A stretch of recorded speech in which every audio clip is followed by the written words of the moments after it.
Hi friends, డబ్బు లేనివాడు కాదు పేదవాడు. జీవితంలో ఒక ఆశయం అంటూ లేనివాడు నిజమైన పేదవాడు. డబ్బుతో కొనే వస్తువులను కొనడం మంచిదే, కానీ దానితో కొనలేని వస్తువుల్ని పోగొట్టడం మాత్రం మంచిది కాదు. డబ్బు ఉన్నప్పుడు ఎడాపెడా ఖర్చు చేయడం, లేనప్పుడు ఇతరుల దగ్గర చేతులు చాచడం వల్ల మన వ్యక్తిత్వం దెబ్బతింటుంది. జీవితంలో విజయం సాధించడం అనేది సంపాదించిన డబ్బును బట్టి కాదు, ఎంత ప్రశాంతంగా జీవించగలుగుతున్నామన్నా దాని ఆధారంగా అంచనా వేయాలి. నిజ జీవితంలో డబ్బు పోగొట్టుకుంటే కొంత కోల్పోతాం, కానీ వ్యక్తిత్వం కోల్పోతే సర్వస్వం కోల్పోయినట్లే. ధనవంతులు సమయానికి పెట్టుబడి పెడతారు, పేదలు డబ్బులో పెట్టుబడి పెడతారు.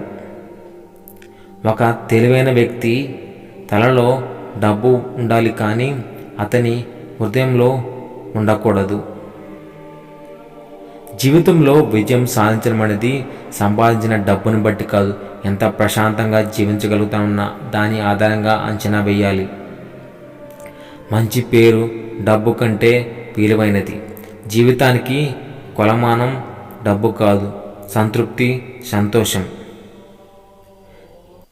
జీవితంలో డబ్బు పోగొట్టుకుంటే కొంత కోల్పోతాం, కానీ వ్యక్తిత్వం కోల్పోతే సర్వస్వం కోల్పోయినట్లే. Thank you.